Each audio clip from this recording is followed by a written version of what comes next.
तो देखिए बच्चों, सबसे पहले आपको जानना है कि इस केबल को कहते क्या है। तो सबसे पहले आपका ये जो केबल है ना, इसको आप कहेंगे सीपीयू की पावर केबल, है ना।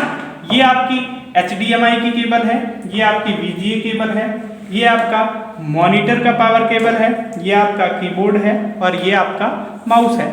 तो अब आप CPU की तरफ देखेंगे कि आपके CPU में कुछ इस प्रकार से एक जगह छुटी होगी, है ना।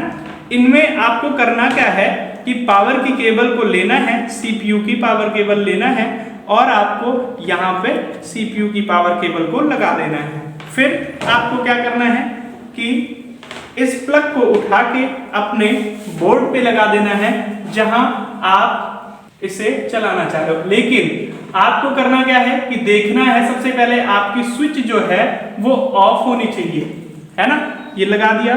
फिर नेक्स्ट स्टेप आपका क्या है, VGA केबल और HDMI केबल। अब यदि आपके पास VGA केबल है तो आप VGA केबल को लगा दें, यदि आपके पास HDMI केबल है तो HDMI केबल को लगा दें। जैसे HDMI केबल आप करते क्या हैं कि HDMI केबल को HDMI की जगह पे लगा देते हैं, अन्यथा ये नहीं है आपके पास, VGA की केबल है आपके पास, तो VGA की केबल को आप VGA की जगह पे लगा देते हैं। लगाने के बाद फिर आपको करना क्या है कि आपके पास अगर मान लीजिए HDMI की केबल है तो HDMI की ही लगा देंगे।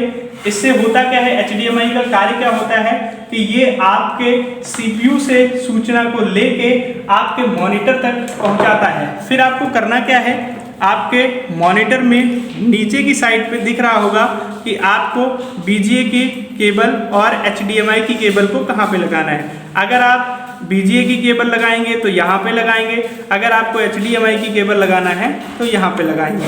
फिर आपको करना क्या है कि आप मॉनिटर की पावर केबल को लेंगे और मॉनिटर की पावर केबल की जगह पे लगाना है। देखिए यहाँ पे आपकी मॉनिटर की पावर केबल लगनी है तो यहाँ पे आप लगा दें।